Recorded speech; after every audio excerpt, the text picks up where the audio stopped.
पुणे की उस सड़क दुर्घटना के बारे में बताएंगे जिसमें 2 लोगों की मौत हमारे सिस्टम के लिए एक मजाक बनकर रह गई है, जिसमें अभी भी हम इंसाफ को ढूंढ रहे हैं। महाराष्ट्र के पुणे में 19 मई को देर रात 2:30 बजे 220 किलोमीटर प्रति घंटा की स्पीड से आ रही एक पोर्शे कार ने एक बाइक को टक्कर मारी। यह टक्कर इतनी जबरदस्त थी कि बाइक पर जा रहे 2 लोगों की मौके पर ही मौत हो गई और इन दोनों की उम्र लगभग 24 साल थी। इनमें एक अनीस नाम का लड़का था और दूसरी अश्विनी नाम की लड़की थी और ये दोनों मध्य प्रदेश के रहने वाले थे और पेशे से इंजीनियर थे। जो लड़का इस 2 करोड़ रुपए की महंगी पोर्शे कार को चला रहा था वो पुणे के एक बहुत बड़े बिल्डर का बेटा है। सड़क दुर्घटना के समय यह लड़का शराब के नशे में था और 220 किलोमीटर प्रति घंटे की स्पीड से इस गाड़ी को चला रहा था। सबसे बड़ी बात यह है कि इस लड़के के पास ड्राइविंग लाइसेंस नहीं था क्योंकि यह लड़का 17 साल का है, यानी यह एक नाबालिग लड़का है। अगर उस दिन घटनास्थल पर मौजूद लोग इस लड़के को भागने से रोकते नहीं तो शायद यह लड़का फरार हो जाता और फिर कभी पुलिस के हाथ नहीं आता और आपको भी 1-2 दिन के बाद यही खबर सुनने को मिलती कि इस गाड़ी को यह लड़का नहीं बल्कि उसका ड्राइवर चला रहा था। लेकिन ऐसा नहीं हुआ और आसपास के लोगों ने इस लड़के को पकड़कर पुलिस के हवाले कर दिया। और क्योंकि इस नाबालिग लड़के ने शराब के नशे में बिना ड्राइविंग लाइसेंस के गाड़ी चलाते हुए 2 लोगों की जान ले ली, इसलिए इसके खिलाफ सख्त से सख्त कार्रवाई होनी चाहिए थी। लेकिन दुख की बात यह है कि यह लड़का अपनी गिरफ्तारी के सिर्फ 14 घंटे के बाद ही बहुत आसानी से छूट गया और अदालत से इसे बड़ी आसानी से बेल मिली और जिन शर्तों पर इस लड़के को बेल मिली है वो आज किसी मजाक से कम नहीं है। मैं वो बेल ऑर्डर अपने साथ आज लेकर आया हूं। जुवेनाइल जस्टिस बोर्ड ने अपने फैसले में कहा है कि 2 लोगों की जान लेने वाले इस लड़के की सजा यह है कि इसे इस दर्दनाक सड़क दुर्घटना पर 300 शब्दों का एक निबंध लिखकर देना होगा। दूसरा, इसे पुणे के आरटीओ दफ्तर जाकर ट्रैफिक से जुड़े सभी नियमों के बारे में पढ़ना होगा और उस पर एक रिपोर्ट बनाकर 15 दिन के अंदर बोर्ड को सौंपनी होगी। तीसरी शर्त, इस लड़के के माता पिता यह सुनिश्चित करेंगे कि वो किसी गलत संगत में इसके बाद ना रहे। चौथा, 15 दिन के अंदर इस लड़के को किसी साइकेट्रिस्ट के पास जाना होगा और उस साइकेट्रिस्ट से काउंसलिंग लेनी होगी, यानी एक मनोवैज्ञानिक के पास जाना होगा और काउंसलिंग लेनी पड़ेगी। और ये सारी बातें अदालत ने इस बेल ऑर्डर में आज लिखी हैं, जिसे पढ़कर बहुत दुख होता है और यह भी लगता है कि इंसाफ जो है इसमें नहीं है। इस बेल ऑर्डर में इंसाफ मिसिंग है। जो पर्सनल बॉन्ड और श्योरिटी बॉन्ड अदालत ने भरने को कहा है वो है सिर्फ 7,500 रुपए का। अब देखिए इसमें क्या लिखा है। इसमें लिखा है इस लड़के के बारे में, he will write an essay of 300 words on topic in effect of road accident and their solution। फिर लिखा है he will assist RTO officer and practice and study traffic rules for 15 days and submit a report। फिर लिखा है कि ये de addiction counselling इस लड़के की कराई जाए ताकि अगर इसे कोई नशा करने की आदत है तो वो आदत इसकी छूट जाए। और फिर लिखा है कि इसे एक साइकेट्रिस्ट के पास जाना होगा और वहां इसकी काउंसलिंग की जाए। बस 2 लोगों की जान लेने वाला ये 17 साल का लड़का 24 साल के 2 लोगों को जान से मार देने के बाद जुवेनाइल जस्टिस बोर्ड यह कहता है इस लड़के को कि आप 300 शब्दों का एक निबंध लिखिए, यातायात नियमों को पढ़िए और अब आप घर जाने के लिए आजाद हैं। आज उन 2 लोगों के परिवार के बारे में सोचिए जो मारे गए हैं। अब बड़ा सवाल यह है कि क्या जमानत के इस फैसले को न्याय संगत माना जाएगा, क्योंकि यहां हम बात न्याय की कर रहे हैं। कानून भी किस लिए बनाए जाते हैं? ताकि न्याय मिल सके। क्या इसमें न्याय मिला है? क्या इस नाबालिग लड़के को नाबालिग होने की वजह से यह छूट मिलनी चाहिए कि ये 2 लोगों को जान से मार डाले? और अगर यह छूट इस लड़के को मिली है तो फिर इन लोगों के साथ इंसाफ कैसे होगा जिनकी जान इस दुर्घटना में गई है? यहां एक सवाल यह भी है, क्या इस लड़के को नाबालिग कहना सही होगा?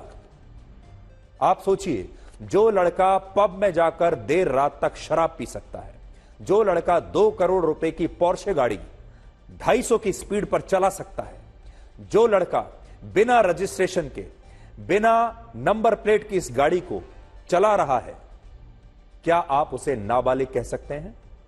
और सबसे बड़ी बात, जब यह दुर्घटना करता है, जब अदालत में मामला जाता है, पुलिस के सामने जाता है, तो यह नाबालिग होने के सारे फायदे चाहता है, लेकिन जब यह पब में जाता है तो इसे किसी भी बालिग व्यक्ति की तरह शराब चाहिए। जब यह गाड़ी चलाता है तो किसी भी बालिग की तरह यह गाड़ी चलाना चाहता है। जब बाहर निकलता है तो किसी भी बालिग व्यक्ति की तरह इसे 2 करोड़ रुपए की यह गाड़ी चाहिए, जिससे यह 250 की स्पीड पर ले जा सके, चला सके और मजा कर सके। यानी एक जगह यह सारे नाबालिग होने के फायदे चाहता है ताकि कानून इस तक पहुंच ना सके, लेकिन दूसरी जगह अगर आप देखेंगे तो इसमें नाबालिग लड़के जैसी कोई बात नहीं है। हर चीज वो बालिग वाली करना चाहता है। 18 मई को रात 9:30 बजे से देर रात तक यह लड़का अपने दोस्तों के साथ पुणे के एक नहीं बल्कि 2 बार्स में जाकर, पब्स में जाकर शराब पीता है। वहां किसी को यह समझ में नहीं आया कि यह नाबालिग है। वहां किसी ने यह नहीं पूछा कि यह लड़का नाबालिग है और नियमों के मुताबिक इसे शराब नहीं दी जा सकती। किसी होटल ने नहीं पूछा, किसी पब ने नहीं पूछा, किसी बार ने नहीं पूछा। वहां सबने इसे बालिग माना और इसे शराब दी। ये उसी पब की तस्वीरें हैं जहां यह लड़का अपने दोस्तों के साथ शराब पी रहा है। आप हमारी मजबूरी देखिए कि आज हमें इस लड़के का चेहरा छिपाना पड़ रहा है, क्योंकि नियमों के मुताबिक अगर कोई नाबालिग लड़का इस तरह की घटना में शामिल होता है तो आप उसके चेहरे को दिखा नहीं सकते। और इसीलिए आज हम ना तो उस लड़के का नाम बता पा रहे हैं आपको, ना ही उसका चेहरा आपको दिखा पा रहे हैं। लेकिन इस लड़के ने बालिग होने में कोई कसर नहीं छोड़ी हुई है। यह लड़का अपने हिसाब से अपने आप को बालिग ही समझता है और हमारा पूरा सिस्टम इसे बालिग ही मानता है। इसीलिए इसे शराब दे दी गई बिना ही इससे यह पूछे कि आपकी उम्र क्या है। यह लड़का नाबालिग होते हुए सारे नियमों को तोड़ता रहा, लेकिन जब लोगों की हत्या करने के बाद अदालत में पेश किया गया इसे, तो इसे सिर्फ इसलिए बेल मिल गई क्योंकि यह नाबालिग है। इसका पिता बहुत पैसे वाला व्यक्ति है, इसका परिवार बहुत पैसे वाला परिवार है। महंगे से महंगे वकील इनके लिए खड़े हैं और वो वकील कानूनी दाव पेंच निकालते हैं और 1 मिनट में साबित कर देते हैं कि यह बच्चा नाबालिग है, इस बच्चे को कोई समझ नहीं है और इसने नादानी में 2 लोगों की हत्या कर दी। आज हमारा सवाल यह है कि जो लड़का पोर्शे गाड़ी जो 2 करोड़ रुपए की आती है, उस गाड़ी को 220 की स्पीड से चला रहा है, पब्स में, बार्स में जाकर अपने दोस्तों के साथ शराब पी रहा है, पार्टी कर रहा है, वो लड़का नाबालिग कैसे हो सकता है? और क्या इसे नाबालिग मानकर जमानत पर छोड़ देना मृतकों के साथ सबसे बड़ा मजाक नहीं है? क्या उनके साथ यह नाइंसाफी नहीं है? और इस मामले में पुणे की पुलिस की भूमिका पर बहुत सारे सवाल उठते हैं। जिस एफआईआर पर इस लड़के को अदालत से बेल मिली, ऐसा लगता है कि उस एफआईआर से इस लड़के को बचाने की कोशिश हो रही थी। जैसे ऐसे मामलों में कार के मालिक या नाबालिग आरोपी के पिता को भी आरोपी बनाया जाता है, क्योंकि पिता इसलिए आरोपी है क्योंकि उसने अपने नाबालिग बच्चे को गाड़ी की चाबियां दे दी। वो जानता है उसके बच्चे के पास ड्राइविंग लाइसेंस नहीं है, फिर भी गाड़ी दे दी। और इस मामले में तो इसके पिता ने और भी कई गलत काम किए हैं। पहला, नाबालिग लड़के को गाड़ी दे देना। दूसरा, यह जानते हुए कि लाइसेंस नहीं है तो भी गाड़ी चलाने के लिए दी। तीसरा, गाड़ी का रजिस्ट्रेशन नहीं है, गाड़ी पर नंबर प्लेट नहीं है, फिर भी इस लड़के के पिता ने इसे यह गाड़ी चलाने के लिए सौंप दी। और चौथी बात तो यह है ही कि जिस बार में वो गया है वहां भी जाने की इजाजत दी ही होगी, क्योंकि परिवार यह नहीं कह सकता कि हम तो जानते ही नहीं कि हमारा बच्चा कहां जा रहा है। उस बार पर भी अब कार्रवाई कानूनी होगी जिस बार ने और जिस होटल ने इस लड़के को नाबालिग होते हुए इसे शराब पिलाई। लेकिन जो पहली एफआईआर पुलिस ने दायर की, उस एफआईआर में पुलिस ने इसके परिवार के बारे में, इसके माता पिता के बारे में कोई कार्रवाई नहीं की, कुछ नहीं लिखा। दूसरा, इस एफआईआर में घटना का विवरण भी ठीक से नहीं लिखा गया और यह नहीं बताया गया कि यह लड़का शराब के नशे में था, जबकि पुलिस इस बात को जानती थी कि घटना के दौरान यह लड़का शराब के नशे में धुत है और पुलिस ने इसका मेडिकल टेस्ट भी करवाया। लेकिन हैरानी की बात यह है कि इससे पहले कि मेडिकल टेस्ट की रिपोर्ट आती, अदालत ने इसे जमानत दे दी। यानी अदालत ने मेडिकल रिपोर्ट का इंतजार भी नहीं किया और इस लड़के को बेल दे दी। ऐसी क्या जल्दी थी?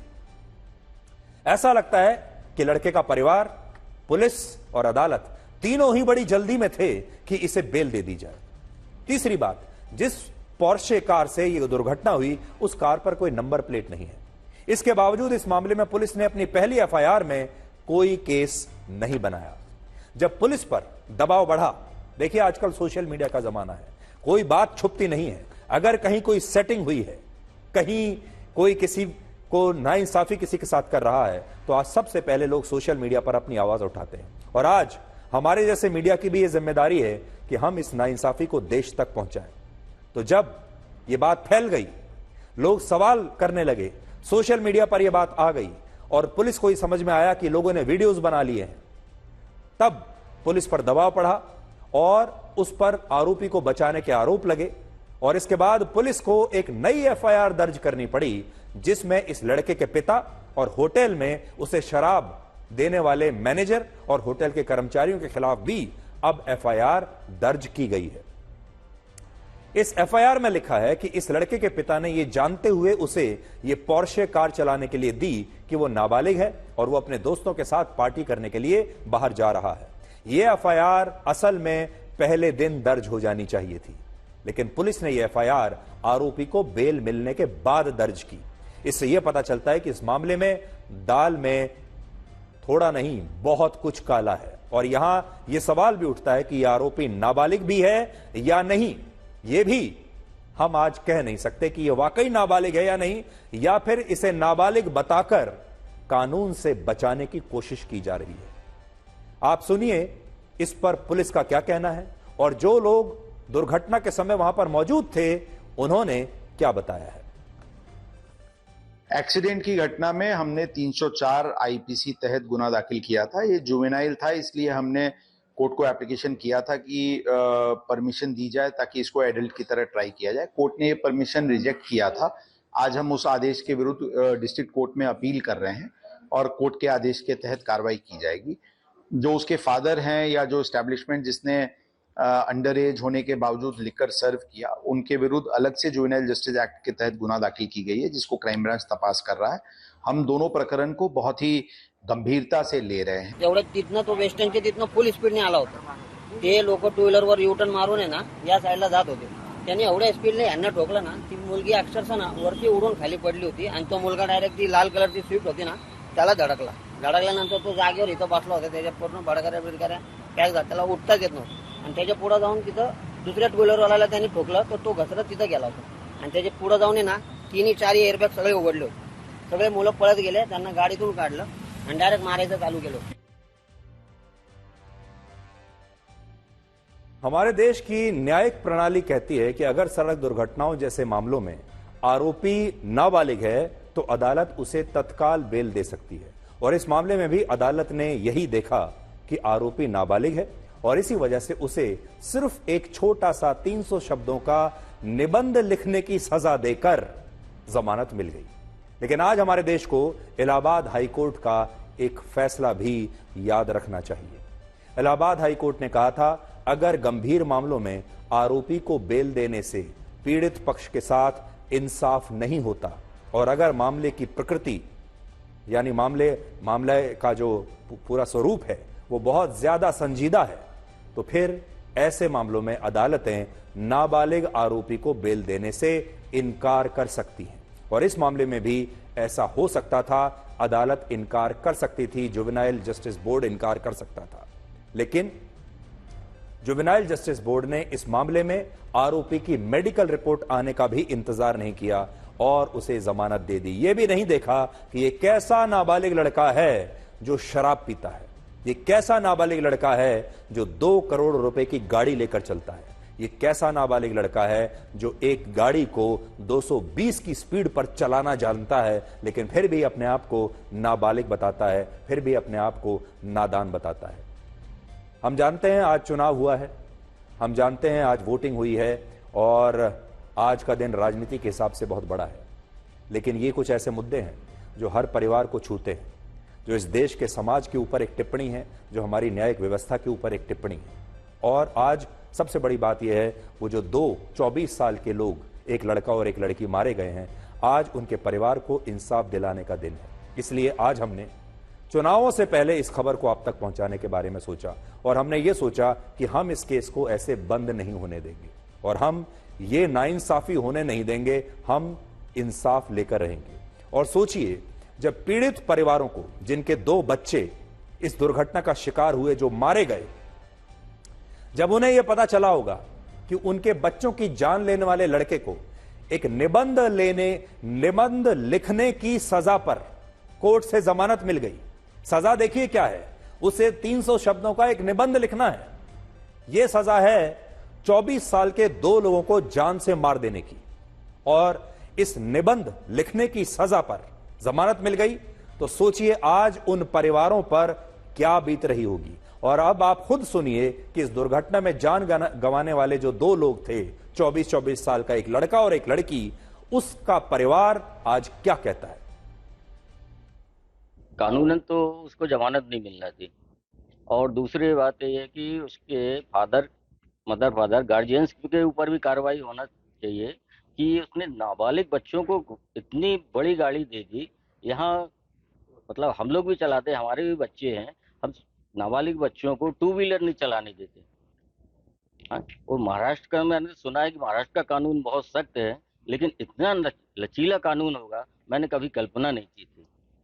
तो मेरा तो प्रशासन से, गवर्नमेंट से और कोर्ट से यही है, आग्रह है कि उनके विरुद्ध बच्चे के ऊपर तो की जाए कार्रवाई, उसके साथ साथ उनके गार्जियंस के ऊपर भी कार्रवाई की जाए, और हमेशा के लिए उस गाड़ी का रजिस्ट्रेशन भी रद्द किया जाए। ये केस जो पुलिस ने विवेचना की है 304A की, इसमें 304A नहीं बनता है, 304 में विवेचना होना चाहिए, और पुलिस पूर्णतः गलत विवेचना करी है। जानबूझ के उसने शराब पी है, बियर में अपने से पी है, और बिना रजिस्ट्रेशन के, बिना ड्राइविंग लाइसेंस के उसने पीछे से जानबूझ के हिट किया है। ये हत्या है, न कि एक लापरवाही का केस है। तो आज हम ये कहना चाहेंगे कि पुलिस की जिस टीम ने इस केस को हैंडल किया है, उसकी जांच होनी चाहिए कि उन्होंने ठीक से FIR दर्ज क्यों नहीं की, उन्होंने ठीक से धाराएं क्यों नहीं लगाई। आज उसकी जांच होनी चाहिए, और उसके बाद जहां जहां से भी इस लड़के को इतनी आसानी से जमानत मिली है, इस पूरे मामले की जांच होनी चाहिए। ये फाइल दोबारा से खुलनी चाहिए, और कोई वरिष्ठ अधिकारी या कोई वरिष्ठ मंत्री महाराष्ट्र सरकार का इस मामले का संज्ञान ले और इस पर जांच बैठाए। आज हम ये कहना चाहेंगे, हमारे देश में हर साल औसतन 9000 से ज्यादा ऐसी सड़क दुर्घटनाएं होती हैं जिनमें गाड़ी चलाने वाले आरोपी नाबालिग होते हैं, और इनमें भी ज्यादातर नाबालिग ऐसे परिवारों से होते हैं जो आर्थिक रूप से काफी संपन्न और धनी परिवार होते हैं, क्योंकि वही परिवार अपने नाबालिग बच्चों को गाड़ी दे सकते हैं, कार दे सकते हैं चलाने के लिए। ऐसे परिवार अपने बच्चों को कार तो देते हैं, लेकिन संस्कार नहीं देते, और यह नहीं देखते कि उनका बच्चा उस गाड़ी को चलाने के लिए काबिल भी है या नहीं। हमारे देश में माता पिता अपने बच्चों को गाड़ी, बाइक और स्कूटी दिलाने के लिए अपना बजट तो देखते हैं, अपनी जेब तो देखते हैं, लेकिन ये नहीं देखते कि उनके बच्चे सड़क पर गाड़ी और बाइक लेकर निकलने के लिए जिम्मेदार हैं भी या नहीं। और यही वजह है कि हमारे देश में इस तरह की घटनाएं अब लगातार बढ़ती जा रही हैं। आज हम देश के हर परिवार से और आप सबको ये बताना चाहते हैं, आप अपने घर के आसपास भी, अपने शहर में, अपने गांव में अगर देखेंगे तो आपको बड़ी संख्या में नाबालिग बच्चे अपने आसपास स्कूटी चलाते हुए मिलेंगे बिना हेलमेट के, बाइक पर स्टंट करते हुए मिलेंगे बिना हेलमेट पहने हुए, गाड़ियां इस तरह से चलाते हुए मिलेंगे जहां वो उस गाड़ियों पर स्टंट करते हैं, अपने दोस्तों के साथ घूमते हैं, फिरते हैं, पार्टी करते हैं, गाड़ी में बैठकर शराब पीते हैं। सारे ये युवा हैं, बहुत सारे तो इनमें से बेरोजगार युवा हैं, सिर्फ इसलिए ये सब कर रहे हैं क्योंकि माता पिता के पास पैसा है। अभी आपको याद होगा, केदारनाथ धाम की यात्रा के दौरान कार की छत पर बैठकर कुछ युवा शराब पी रहे थे, आपको यह भी याद होगा। और थोड़े दिन पहले हमने आपको खबर बताई थी कि बहुत तेज स्पीड में गाड़ी चलाकर कुछ और युवा इंस्टाग्राम पर लाइव वीडियो डाल रहे थे, पोस्ट कर रहे थे, और इस घटना की तरह वो भी शराब पीकर सड़कों पर लोगों को कुचल रहे हैं। तो इसका कारण यही है कि हमारे देश में माता पिता अपने बच्चों को कार दे रहे हैं, संस्कार नहीं दे रहे। ये नहीं देख रहे कि युवा कार चलाने के लिए योग्य भी हैं या नहीं, उनकी उम्र भी ऐसी है कि वो कार को संभाल सकते हैं या नहीं संभाल सकते। आखिर में हम आपको यह कहना चाहेंगे कि जो गाड़ी है वो असल में गन के बराबर होती है। अगर आज आप किसी नाबालिग बच्चे को एक गन दे दें और उस गन में 5 से 6 गोलियां हैं और वो बच्चा शराब पीने के बाद उस गन को चलाना शुरू करे तो वो भी 2, 3, 4 लोगों की हत्या कर देगा। इसी तरह उस गन की बजाय अगर आप उसी बच्चे को एक गाड़ी दे देंगे तो उस गाड़ी से भी वो कई लोगों की हत्या कर सकता है। अब आप सोचिए, इसी लड़के ने शराब पीकर अगर गोली चला दी होती, इसके पास गाड़ी के बजाय गन होती और इसमें इसने 2 लोगों की हत्या कर दी होती, तब लोग इसे क्या कहते, तब क्या होता। और कार से जो हत्याएं आजकल की जा रही हैं, हम यही कहना चाहेंगे कि ये गैर इरादतन नहीं बल्कि लापरवाही की जो हत्या का मामला होता है, इस पर सख्त से सख्त सजा अब होनी चाहिए। इस बात से क्या फर्क पड़ता है कि ये लड़का जिसे अभी आप देख रहे हैं ये बालिग है या नाबालिग है, लेकिन ये लड़का अपनी जान तो खतरे में डाल ही रहा है, दूसरों की जान को भी खतरे में डाल रहा है। इसलिए आपसे भी हम ये कहना चाहेंगे, अपने बच्चों पर लगाम लगाकर रखिए। अपने बच्चों को स्कूटी, बाइक या गाड़ी इस तरह से मत दीजिए कि वो आगे चलकर ऐसी दुर्घटना को कोई अंजाम दे सके। और अगर आप देते हैं तो आपका बच्चा किसी दूसरे की जान ले सकता है, और अगर आप नहीं देते हैं लेकिन कोई दूसरा व्यक्ति अपने बच्चे को गाड़ी दे रहा है तो एक दिन आप या आपका परिवार उस गाड़ी का शिकार हो सकते हैं। दोनों मामलों में ही नुकसान आप ही का है। इसलिए हमें लगा आज ये सबसे बड़ी खबर है, इस पर विचार होना चाहिए, इस पर बात होनी चाहिए, क्योंकि इसमें हर परिवार और हमारा समाज शामिल है। और इसलिए आज हमने ये इंसाफ की आवाज उन 2 परिवारों के लिए उठाई है जिनके बच्चे इस दुर्घटना में मारे गए हैं।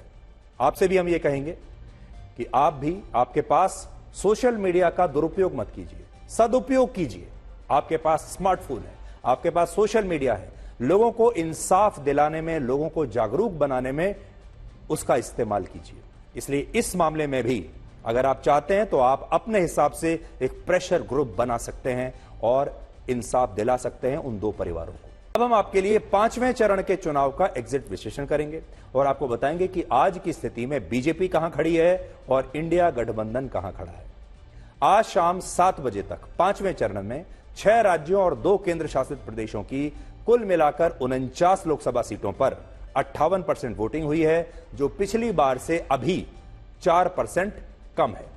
पिछली बार यानी 2019 में इन्हीं 49 सीटों पर 62% वोटिंग हुई थी और उससे पहले 2014 में 60.5% वोटिंग हुई थी। और इस बार शाम 7 बजे तक इन्हीं 49 सीटों पर 58% वोटिंग हो चुकी है। हालांकि ये आंकड़े अंतिम आंकड़े नहीं हैं, इसलिए ये वोटिंग परसेंटेज अभी कम से कम 4 से 5% और बढ़ सकता है। और इस हिसाब से 5वें चरण में कुल मिलाकर 62 से 63% वोटिंग हो सकती है, जो पिछले चुनाव के बराबर ही होगी या उससे आधा या 1% ज्यादा भी हो सकती है। यानी आज की जो वोटिंग है वो लगभग उतनी ही है जितनी पिछली बार हुई थी। अगर वोटिंग ज्यादा होती है तो ये इस बार के चुनावों का लगातार दूसरा ऐसा चरण होगा जिसमें पिछले चुनाव के मुकाबले ज्यादा वोटिंग हुई है। पहले 3 चरणों में कम मतदान के बाद चौथे चरण में 96 सीटों पर पिछली बार के मुकाबले 0.46% ज्यादा मतदान हुआ और अब 5वें चरण में भी पहले से ज्यादा मतदान हो सकता है। आज सबसे ज्यादा 74% वोटिंग पश्चिम बंगाल में, 67.5% लद्दाख में, 63.5% झारखंड में और 61% उड़ीसा में हुई। सबसे कम 49.5% वोटिंग महाराष्ट्र में हुई है, 53% बिहार में हुई है और महाराष्ट्र और बिहार में इस बार जम्मू कश्मीर के बारामूला से भी कम मतदान हुआ है। तो सोचिए, आपने कभी सोचा नहीं होगा कि एक समय ऐसा आएगा जब महाराष्ट्र और बिहार में जम्मू कश्मीर के बारामूला से भी कम वोटिंग होगी। वर्ष 1984 यानी 40 वर्षों के बाद बारामूला में सबसे ज्यादा 55% वोटिंग हुई है, जो अंतिम आंकड़ों में 58 से 59% तक पहुंच सकती है, जो अपने आप में एक रिकॉर्ड है। इससे पहले 1984 में इसी जगह बारामूला में 61.1% वोटिंग हुई थी। इससे आपको पता चल सकता है कि आज कश्मीर में भारत का लोकतंत्र जीत गया है। पार्टी कोई भी जीते, उम्मीदवार कोई भी जीते, सबसे बड़ी जीत है लोकतंत्र की। और श्रीनगर के बाद बारामूला में लगातार ज्यादा मतदान का नया रिकॉर्ड बना है। आज उत्तर प्रदेश की 14 सीटों पर 58% वोटिंग हुई है। इनमें अमेठी और रायबरेली सीट पर पिछली बार से ज्यादा वोटिंग हुई, जबकि इन दोनों स्थानों पर आज 42 डिग्री सेल्सियस से ज्यादा का तापमान था, बहुत गर्मी थी। अमेठी में पिछली बार 54.1% वोटिंग हुई थी, जबकि इस बार अमेठी में आज शाम 7 बजे तक ही 54.5% वोटिंग हो चुकी है, जो अंतिम आंकड़ों में 57% तक पहुंच सकती है। इसी तरह रायबरेली में पिछली बार 56.3% वोटिंग हुई, जबकि इस बार शाम 7 बजे तक 58% वोटिंग हो चुकी है, जो पिछली बार से 1.7% ज्यादा है और अंतिम आंकड़े आने तक यह 4% और बढ़ सकता है। इस बार रायबरेली से खुद राहुल गांधी चुनाव लड़ रहे हैं और जिस कैसरगंज सीट से ब्रजभूषण शरण सिंह के बेटे करण भूषण सिंह चुनाव लड़ रहे हैं, उस सीट पर भी पिछली बार से 1% ज्यादा मतदान हुआ है और अंतिम आंकड़ों में यह अंतर भी 4% तक पहुंच सकता है। पांचवें चरण में जिन 49 सीटों पर वोटिंग हुई, उनमें सबसे ज्यादा 14 सीटें उत्तर प्रदेश की थी और इस बार इनमें झांसी सीट को छोड़कर बाकी की 13 सीटों पर पिछली बार से ज्यादा मतदान हुआ है। इसके अलावा पांचवें चरण में भीषण गर्मी और लू के बावजूद उत्तर भारत के हिंदी भाषी राज्यों में ज्यादा वोटिंग का नया रिकॉर्ड बना है।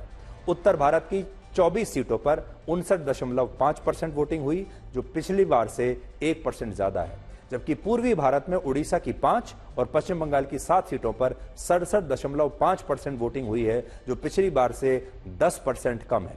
और पश्चिमी भारत में महाराष्ट्र की 13 लोकसभा सीटों पर 49.5% वोटिंग हुई, जो पिछली बार से 6% कम है। यह ध्यान देने वाली बात यह है, महाराष्ट्र में पिछली बार से 6% वोटिंग कम हुई है।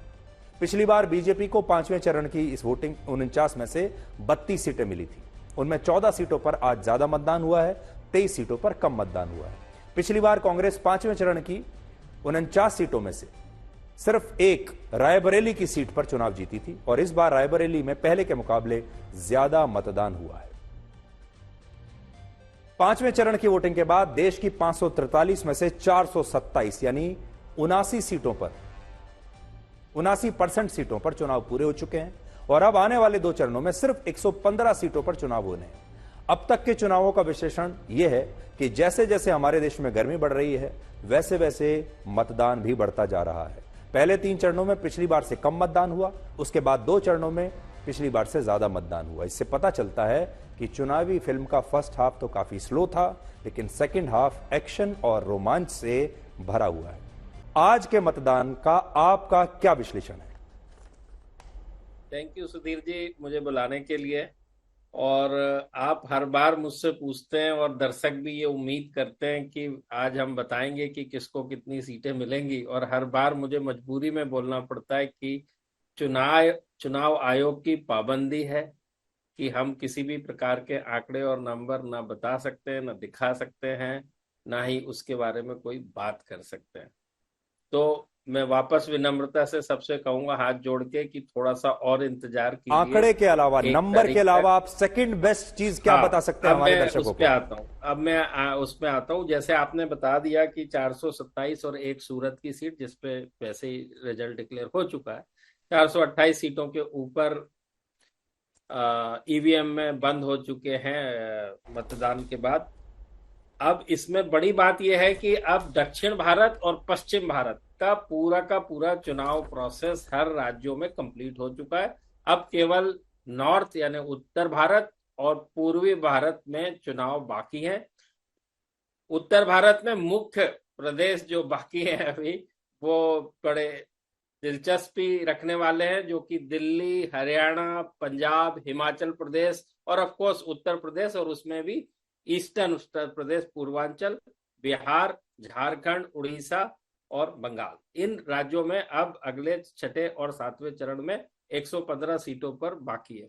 अब आपने महाराष्ट्र की बात करी, जो सबसे कम वोटिंग हुई। मैं आपको कहूंगा कि उसको एक्चुअली महाराष्ट्र की जगह यदि मुंबई कहें तो ज्यादा ठीक होगा, क्योंकि 13 सीट में से 10 सीटें एमएमआर की। एमएमआर का मतलब होता है मुंबई मेट्रोपॉलिटन रीजन, उसके अंदर 10 सीटें आती है। और नेचुरली चूंकि महानगर है, सबसे बड़ा जो है शहर है, और यहाँ पर वोटिंग हमेशा से कम होती है। पिछले बार के बात कर ले तो करीब 55% प्रदीप जी, इस कम वोटिंग का मतलब आप क्या लगाते हैं? अब देखिए, हमने देखा कम वोटिंग हुई है मुंबई में। बड़े बड़े लोग रहते हैं, बड़े बड़े फिल्म स्टार, पढ़े लिखे लोग, उद्योगपति। मुंबई वैसे भी बड़ा पढ़ा लिखा शहर है, इकोनॉमिक फाइनेंशियल कैपिटल माना जाता है। यहां कम वोटिंग का क्या मतलब है? नहीं, देखिए, आज मुंबई से जो तमाम तरह की खबरें आ रही थी, और मैं बता दूं कि हमने भी और मैंने भी आज वोट कर दिया है, और हमारे ऑफिस में सबने वोट सुबह सुबह करके आए और बाद में यहाँ पर काम चालू किया है। तो मैं भी उसमें शामिल हूँ, बड़े बड़े लोगों में मैं नहीं हूँ, लेकिन वोट करने वालों की कतार में मैं भी हूँ। तो यहाँ पे ऐसा हुआ कि बहुत सारे पोलिंग बूथ के ऊपर कम मतदान से बड़ी बात है स्लो मतदान की खबरें आ रही थी, जिसको दोनों प्रमुख पार्टियों के नेताओं ने ईसी के समक्ष यानी चुनाव आयोग के समक्ष उसको रखा। स्लो वोटिंग का मतलब है कि कतारें तो लगी हैं, लेकिन मतदान की प्रक्रिया तेजी से नहीं हो पा रही है, तो लोग थोड़े परेशान हो रहे थे। तो इसी के चलते मैं कहूंगा कि हमको आखिरी आंकड़ों का इंतजार करना चाहिए, और उसके बाद हम किसी नतीजे पे पहुंचेंगे जब ये जानेंगे कि किस क्षेत्र में कम वोटिंग हुई है और किस क्षेत्र में ज्यादा हुई है, तो शायद कुछ उसका अंदाजा लगाने में आसानी होगी। जहां तक महाराष्ट्र और मुंबई की बात है, दूसरी 3 सीटें नासिक भी एक महानगर जैसे ही है, और डिंडोरी और धुलिया, यहाँ पर टोटल 13 सीट जैसे आपने बताया। मैं ब्रेकअप पर नहीं जाता प्रदीप जी, क्योंकि समय का मैं ब्रेकअप पर नहीं जाते। मैं बस आपसे ये पूछता हूं, आज जब 80% मतदान खत्म हो चुका है, बीजेपी कहां खड़ी है और इंडिया गठबंधन कहां खड़ा है? देखिए, इसके बारे में कह पाना आज बहुत मुश्किल है, लेकिन मैं इतना जरूर कहता हूं कि जो शुरुआती फर्स्ट और सेकंड फेज की जो चुनाव हुए थे, उसमें करीब करीब 40 सीटें तमिलनाडु, पौंडीचेरी, केरला मिला के 20 सीटें 60, और नॉर्थ ईस्टर्न स्टेट और यूटी मिला के 20 सीटें। उसमें बड़ी संख्या वो थी जहां पे बीजेपी का प्रदर्शन पिछले चुनावों में बहुत कमजोर रहा है। लेकिन थर्ड फेज से जो सीटें आई और जो राज्य आए, उसमें बीजेपी ने करीब 70 और 80% भी कुछ कुछ राज्यों में, और कुछ कुछ राज्यों में, गुजरात जैसे राज्यों में 100% सीटें भी जीती हैं। तो मैं ये जरूर कहूंगा कि फर्स्ट और सेकंड फेज जो था वो इन राज्यों में था, सेकंड, थर्ड, फोर्थ और फिफ्थ जो हुआ वो बीजेपी के लिए नजरिए से, ये जो राज्य थे पिछले चुनाव में बीजेपी ने बहुत अच्छा प्रदर्शन किया था। तो नेचुरली ऐसा कहा जा सकता है और माना जा सकता है कि जिन राज्यों में जिनका वर्चस्व था, उनसे अच्छा बेहतर प्रदर्शन करने की उम्मीद हर आदमी को रहती। हम रायबरेली अब चल रहे हैं। हमारी संवाददाता सहयोगी मौसमी सिंह हमारे साथ हैं, और रायबरेली बड़ी स्पेशल सीट है क्योंकि राहुल गांधी वहां से चुनाव लड़ रहे हैं। सब लोग जानना चाहते हैं कि राहुल गांधी का आज का प्रदर्शन कैसा रहा। मौसमी, क्या आप बता सकती हैं, रायबरेली में आपने दिन भर क्या देखा? क्या एडवांटेज राहुल गांधी है या फिर राहुल गांधी के खिलाफ है?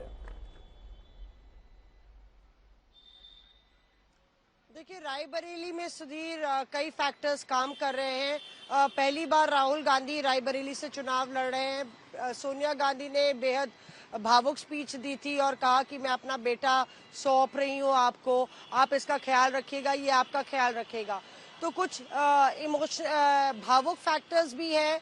दूसरा, मैंने देखा कि जनता मुद्दों पर वोट डाल रही है। कई लोगों ने बोला कि वो राष्ट्र के मुद्दों पर डाल रही है, विकास पर चुनाव डाल रही है। बेरोजगारी एक ज्वलंत मुद्दा था, क्योंकि युवाओं की संख्या काफी ज्यादा है, काफी सारे कॉलेजेस है वहाँ पे, और रोजगार को लेके ना सिर्फ युवा बल्कि हमने देखा कि किस तरह से होम मेकर्स, गृहिणियां ये बोल रही थी कि रोजगार एक अहम मुद्दा है। महंगाई के बारे में ज्यादा चर्चा नहीं, पर रोजगार पर ज्यादा जोर था। मौसमी, मैं आपको बीच में रोकूंगा। मौसमी, देखिए, मतदान आज रायबरेली में ज्यादा हुआ है, पहले से ज्यादा मतदान हुआ है, अच्छा मतदान हुआ है। ये ज्यादा मतदान होना क्या मतलब रखता है? लोग ज्यादा राहुल गांधी को जिताने के लिए निकल रहे हैं या उन्हें हराने के लिए निकल रहे हैं?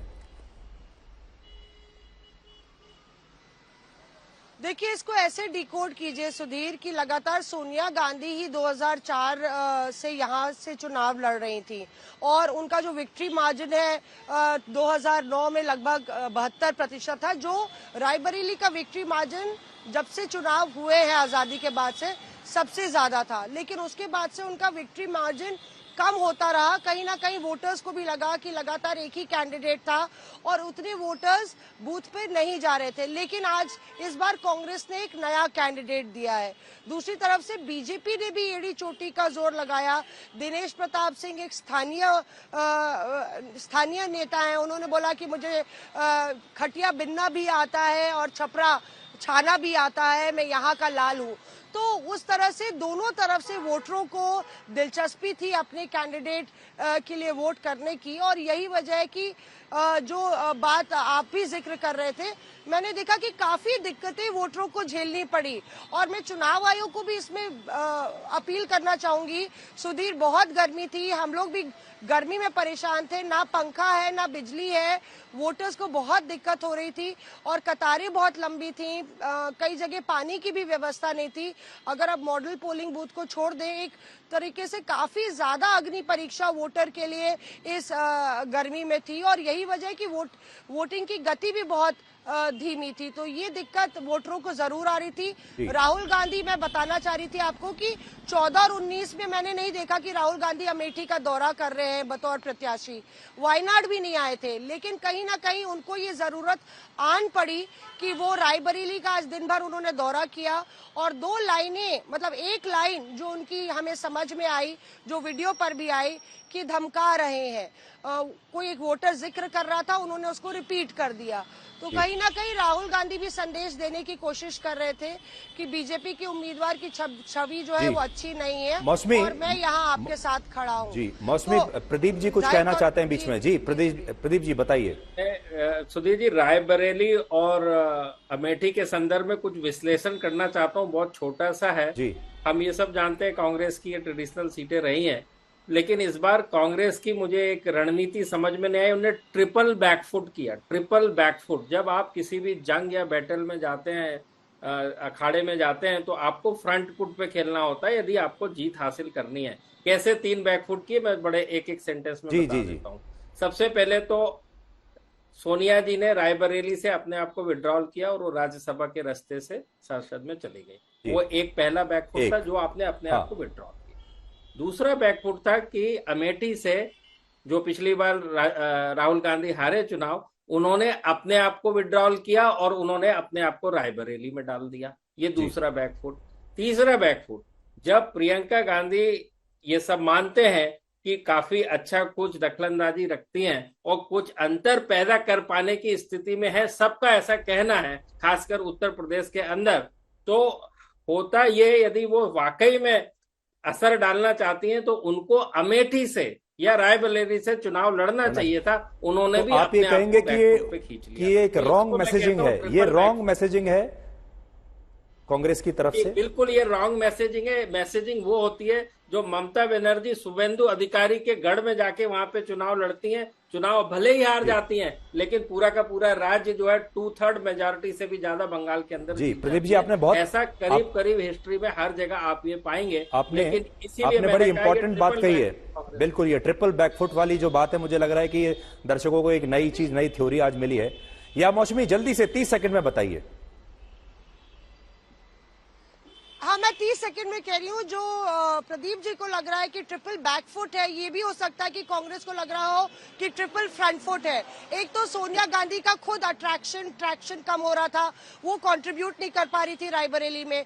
दूसरा, राहुल गांधी, स्मृति वर्सेस राहुल गांधी के बैटल में वहां पे उलझ जाते, इसलिए और राहुल गांधी को रायबरेली शिफ्ट किया गया। और तीसरा, दोनों जगह पर प्रियंका गांधी की जरूरत थी। अगर वो चुनाव लड़ती तो वो अमेठी में उलझ जाती और रायबरेली में मामला फंस जाता। ये कांग्रेस को लगा। मैं आपकी बात समझ गया। और प्रदीप जी जो कहना चाह रहे हैं कि भारत की राजनीति में लोग ऐसे नेता को पसंद करते हैं जो फ्रंट फुट पर खेलता है, जो फ्रंट से लीड करता है। अमेठी चलते हैं, समर्थ श्रीवास्तव से सवाल हमारा ये है। समर्थ, अमेठी में आपने आज क्या देखा? राहुल गांधी अमेठी से चले गए हैं, अमेठी का जो बैटल है, सिर्फ आज पर केंद्रित रहिएगा, आज आपको क्या दिख रहा है? सुधीर देखिए, ये लड़ाई अगर ये कहा जाए कि एक तरफा अमेठी में है तो शायद ये कहना गलत होगा। केएल शर्मा जिस तरह से रहे हैं 4 दशक से गांधी परिवार के साथ, यहाँ पर उन्होंने बूथ पर काम किया है, तो कुछ तो है। जिस तरह से परछाई की तरफ प्रियंका गांधी ने कैंपेनिंग की है वहां पर, उसका असर कुछ तो आज दिखा है लोगों में। लेकिन सबसे बड़ी बात यह है, स्मृति ईरानी कितना बड़ा चेहरा अमेठी के लिए बन गई हैं। उनसे कांग्रेस से सवाल करती थी कि आप बाहरी हैं, स्मृति ईरानी ने वहां घर ले लिया। अब यह आगे क्या हुआ, उन्होंने वो वहां की वोटर भी बन गई। तो स्मृति ईरानी ने तो कहीं ना कहीं कांग्रेस को जवाब दिया है कि वो अब अमेठी के लिए बाहरी नहीं है। भले ही प्रियंका गांधी लगातार अपने कैंपेन्स में कहती आई हो कि स्मृति लेकिन ईरानी का यहाँ आने का उद्देश्य केवल यही था। आज वन साइडेड था या स्मृति ईरानी को कुछ टक्कर मिल रही है? सुधीर, टक्कर तो मिल रही है, लेकिन मैं कहूंगा कि स्मृति ईरानी को एज भी है, क्योंकि स्मृति ईरानी ने यहाँ पर काम किया है। लोग कहते हैं कि जो बेनिफिशियरी स्कीम से वो लोगों तक पहुंची हैं, और राशन वाली, जैसा मैंने पहले भी जिक्र किया था, वो एक ऐसी योजना है जो कहीं ना कहीं हर घर पहुंची है। उसने किसी की जाति धर्म नहीं देखा है, वो बहुत बड़ा इंपैक्ट है। पर यह है कि कॉन्टेस्ट कहीं ना कहीं कड़ा है, इतना आसान किसी के लिए भी नहीं है। यहाँ पर ना बीजेपी के लिए ईजी है, ना ही कहीं ना कहीं कांग्रेस के लिए केक वॉक होने वाली है। जरूर स्मृति ईरानी को एक एज यहाँ पर कहा जाएगा कि प्रधानमंत्री का चेहरा जो है वो सबसे बड़ा है। फिर चाहे वो रायबरेली हो, चाहे वो अमेठी हो, वो चेहरा जहां बीच में आता है तो कई वोट्स तो एक तरफा हो जाते हैं जब प्रधानमंत्री के चेहरे की बात होती है। तो अगर वो ज्यादा इम्पैक्ट पड़ता है। जी, मैं समझ गया। सारण चलते हैं बिहार। शशि भूषण हमारे साथ हैं। शशि, आप हमें बताइए, लालू यादव का परिवार, लालू यादव की बेटी चुनाव लड़ रही हैं, और पूरे बिहार से भी अगर आप हमें बता सकें बहुत शॉर्ट में, आज का दिन कैसा रहा? क्या उनकी बेटी जीत रही है?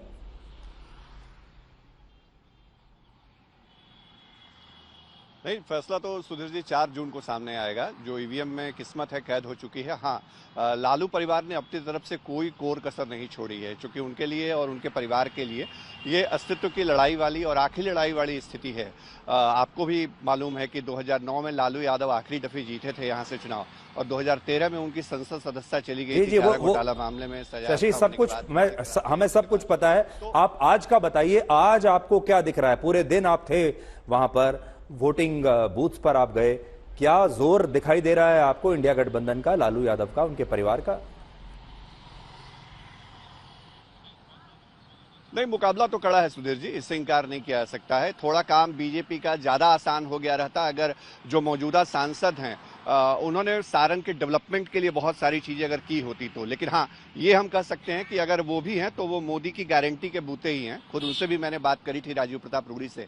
लेकिन रोहिणी आचार्य ने बड़ी टक्कर दी है। अच्छा चुनाव लड़ा है, आप कहेंगे रोहिणी आचार्य ने अच्छा चुनाव लड़ा है? सुधीर जी, बिल्कुल बिल्कुल, इसमें कोई दो राय नहीं है। अब वो सिंगापुर से आई और उन्होंने 1 महीने के कैंपेन में जिस तरह बदलाव हमने देखा सुधीर जी, वो बहुत कुछ सीख करके। और अच्छी बात है, उन्होंने अच्छा चुनाव लड़ा है। हमारे दर्शक यही जानना चाह रहे थे कि कैसा चुनाव लड़ा है, संघर्ष हो रहा है या वन साइडेड है। आखिर में चलते हैं मुंबई। मुस्तफा शेख हमारे साथ हैं। मुस्तफा, मुंबई का मूड हमें कुछ तो प्रदीप जी ने बता दिया, लेकिन फिर भी आप हमें बताइए, असली नकली की लड़ाई महाराष्ट्र में दिखाई दे रही है। आज का दिन कैसा था मुंबई में? जी बिल्कुल सुधीर जी, जो महाराष्ट्र के नंबर सामने आ रहे हैं, जिस तरह की हमने स्थिति ग्राउंड पर देखी है, वोटिंग परसेंटेज में बड़ा बदलाव फाइनल फिगर्स जो आएगा उसमें दिखना चाहिए। जो दिक्कत पेश आई है उसकी बात की गई थी प्रदीप जी की तरफ से। साथ ही साथ कई लोग हैं जो वोट नहीं कर पाए, और ये एक दिलचस्प लड़ाई रहेगी कि मुंबई में जिन सीटों पर कांग्रेस वर्सेस बीजेपी थी, उन सीटों पर क्या कांग्रेस जीत हासिल कर पा रही है, कोई बड़ा डिफरेंस कर पा रही है। नॉर्थ मुंबई की सीट जहां पर पीयूष गोयल है, वहां पर बीजेपी के लिए सेफ सीट मानी जा रही है। क्या कांग्रेस के कैंडिडेट मार्जिन कम कर पाते हैं या ये मार्जिन बढ़ता है? ये सारी असेसमेंट जो है, और शिवसेना वैसे शिवसेना जैसे आपने जिक्र किया, ये सारी चीजें, क्योंकि आने वाला विधानसभा चुनाव नवंबर में है, ये उसके लिए काफी इंपॉर्टेंट चीजें रहेंगी। जी, आपका बहुत बहुत शुक्रिया। प्रदीप जी के पास, प्रदीप जी 30 सेकंड मेरे पास हैं। प्रधानमंत्री ने अभी हाल ही में कहा कि 4 जून को जब हम जीत जाएंगे तो स्टॉक मार्केट लगा बहुत जबरदस्त उछाल उस दिन आपको दिखाएगा। आपसे हम ये जानना चाहते हैं, आपने अभी से स्टॉक मार्केट में पैसा लगाना शुरू कर दिया है या नहीं? उसी से हमें हिंट मिल जाएगा। मैंने अभी पिछले 6 महीने से तो 3 महीने से तो कोई भी बिल्कुल पैसा नहीं लगाया। उसकी खास वजह यह है कि हमको अलग नजरिए से देखा जाता है, तो उसके लिए मैंने अपने आप को होल्ड किया। रह गई बात प्रधानमंत्री जी की, चूंकि नेचुरली बंबई में चुनाव थे आज, तो उसके मद्देनजर रखते हुए और दिल्ली में चुनाव अब होने वाले हैं अगले चरण में, प्रधानमंत्री जी ने उत्साहित करने के लिए ये बातें कही है इन्वेस्टर्स को और निवेशक को। और ऑफ कोर्स बीजेपी की अपनी जीत के तरीके से आश्वस्त होते हुए उन्होंने ये बात कही है, लेकिन ये तो समय ही बताएगा कि इसमें स्टॉक मार्केट कहाँ जाता है और बीजेपी की सीटें कहाँ। आप बदलाव देख रहे हैं 4 जून को, आपका तो दिन असल में 1 जून है, 1 जून को आप बड़ा बदलाव देख रहे हैं या स्टेटस को देख रहे हैं? नहीं, अभी मैं वापस कहूंगा मैं कुछ भी नहीं देख रहा। मैं अभी बचूंगा किसी भी तरह का वक्तव्य देने से। जो मैंने कहना था पहले के चरणों में दे चुका हूं और उसके लिए वापस मुझे भी ट्रोल करना चालू कर दिया गया है। तो मैं कहूंगा कि थोड़ा इंतजार और कर लेते हैं। इतना किया, अब बहुत 10 ही दिन बाकी है। एक ईमानदार व्यक्ति के जीवन की सच्चाई बस इतनी सी है, बचपन में होमवर्क, जवानी में होम लोन और बुढ़ापे में होम अलोन।